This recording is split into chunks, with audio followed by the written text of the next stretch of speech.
Na semana passada postei sobre esse traje fúnebre usado pela pequena Catarina de Lippe em 1600 e vocês me mandaram vários comentários curiosos sobre como um traje funerário termina num museu. Então nesse vídeo a gente vai falar um pouco sobre roupa de gente morta. Eu tô passada, chocada. Brinks. A gente vai falar sobre trajes funerários, achados arqueológicos e como essa abertura de sepulturas antigas tem ajudado a fornecer elementos que nos ajudam a entender um pouco mais sobre a indumentária do passado. Meu nome é Pauline Kisler, eu sou historiadora da indumentária e recriadora histórica e você está no canal da Modista do Desterro.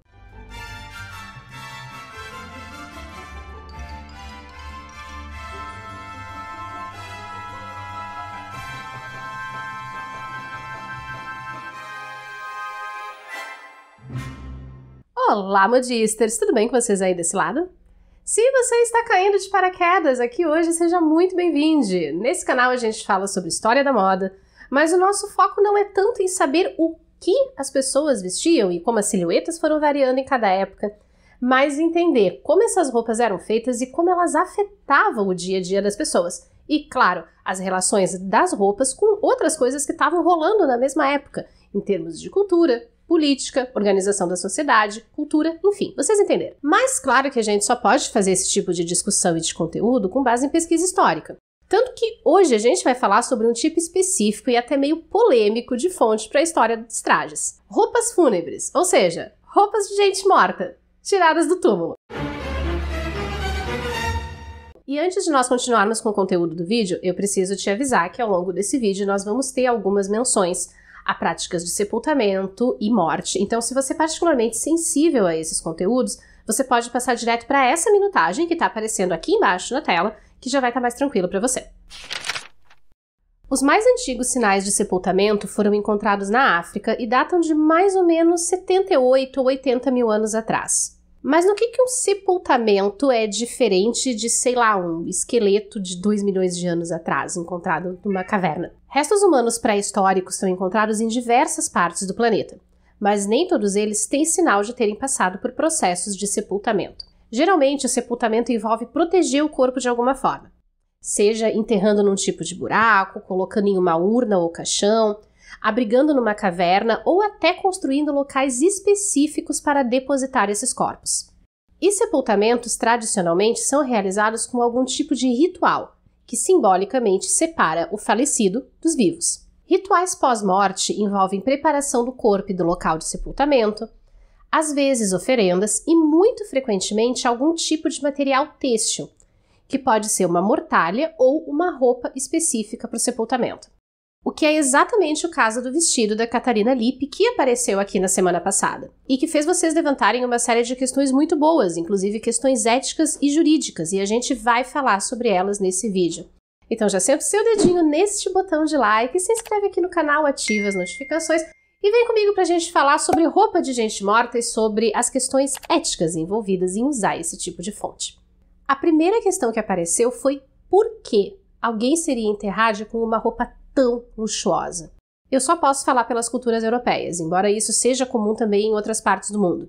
Sepultar os mortos com roupas especiais é uma prática antiga muito comum. Em vários momentos encontramos relatos de pessoas que foram sepultadas com roupas que faziam alusão às atividades desenvolvidas por elas em vida, como militares sepultados com seus uniformes, ou de suas afiliações religiosas, como os membros de ordens religiosas sepultados com seus hábitos, ou ainda o antigo costume europeu de sepultar mulheres virgens com trajes claros para sinalizar sua virtude.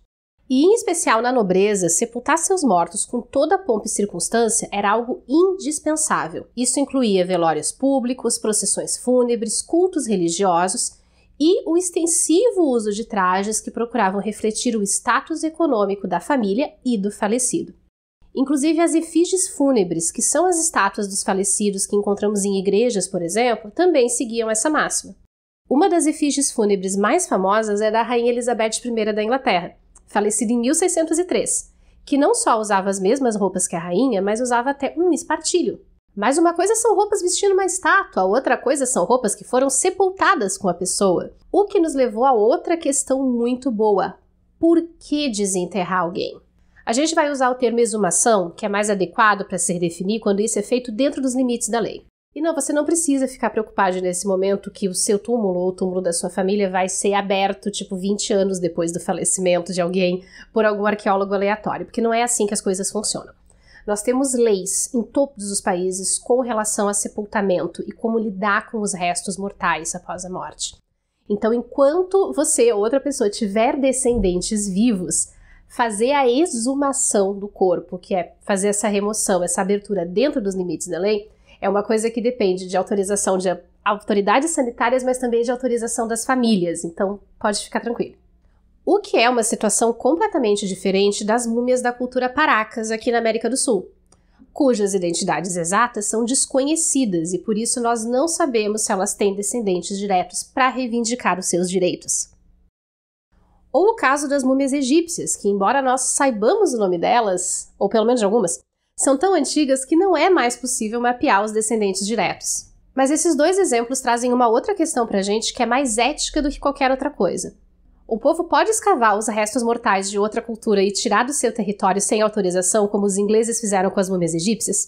Mesmo se o falecido não tiver descendentes conhecidos, ele não faz parte da história daquele local e talvez devesse permanecer por lá mesmo? Enfim, são 1000 questões, mas vamos pegar alguns exemplos um pouco mais recentes. Criptas familiares podem precisar ser abertas por vários motivos. Às vezes uma reforma por necessidade estrutural, outras vezes para abrir espaço para novos sepultamentos. Mas isso só pode acontecer com autorização da família ou, em alguns casos, autorização expressa do governo. A Galeria Uffizi, na Itália, tem no seu acervo as roupas fúnebres de Cosimo de Medici, que foram retiradas da cripta da família durante uma reforma, transferidas para o museu e restauradas para serem colocadas em exposição. E também o traje fúnebre da esposa dele, Eleonora de Toledo, que sobreviveu apenas em fragmentos que foram montados assim pela equipe de conservação, permitindo ter uma imagem parcial do que teria sido o traje. E a sobrevivência de apenas fragmentos desses trajes é muito mais comum do que a sobrevivência de trajes inteiros. Como a gente já falou nesse vídeo sobre como as roupas são preservadas, a sobrevivência de tecidos depende diretamente de coisas como umidade, temperatura, acidez, incidência de luz e presença de micro-organismos. E no caso de períodos mais distantes de nós, principalmente anteriores a 1630, é muito difícil que trajes inteiros tenham sido preservados. Então, esses fragmentos, ainda que muitas vezes pequenos, são muitas vezes os únicos registros materiais que nós temos dos trajes de outras épocas e por isso mesmo eles são fundamentais para a história do traje. É o caso da gamurra branca da beata italiana Ossana Andreasi, um tipo de vestido ajustado típico do século XIV, que é encontrado em pinturas e estátuas, mas raramente sobreviveu até os nossos dias. E aqui nós vemos os fragmentos do traje e ao lado uma reconstrução dele, para que o público tenha noção de como ele seria na vida real. E o traje da garota de Egtved, um sepultamento dinamarquês dos anos 1350 a.C., que também foi alvo de um projeto de reconstrução conduzido por profissionais que testaram as técnicas de confecção utilizadas na época. No caso específico do vestido da Condessa Catarina de Lippe, porque sim, aos 6 aninhos ela já tinha esse título, os fragmentos foram encontrados durante uma escavação arqueológica na cripta dos monges agostinianos em Blomberg, na Alemanha. Não existem muitas informações sobre ela, nem sobre as circunstâncias da sua morte, mas fica muito evidente que o sepultamento dela foi feito com toda a pompa e que no momento da morte ela era uma figura importante e ela pertencia a uma família importante. Então, as roupas com que ela foi enterrada e o local onde ela foi sepultada acabam refletindo diretamente isso. De certa forma, todas as roupas que estão em museus são roupas de gente morta. Algumas delas tocaram os corpos em vida, outras só na morte mesmo. E eu entendo de verdade que tudo aquilo que está relacionado à morte cause arrepios nas pessoas, porque a morte é um tabu muito grande na nossa cultura. Mas muitas vezes é graças a esses achados arqueológicos que nós conseguimos ter alguma noção, ainda que mínima, não só do que as pessoas vestiam, mas dos materiais usados e de como essas roupas eram feitas. Mas essas escavações são feitas com todas as autorizações legais e sanitárias, não é sair por aí abrindo tumba no estilo Indiana Jones, tá? Se você assistiu até aqui, muito obrigada. Eu te convido a se inscrever aqui no canal, ativar as notificações para não perder as próximas atualizações, deixar o seu comentário me contando o que você achou desse vídeo, o que você pensa sobre a questão do uso de roupas de mortos, achados arqueológicos como fonte de pesquisa para a história da indumentária, e claro que você dê uma conferida nesses outros conteúdos que a gente já tem por aqui e eu separei com todo carinho para você.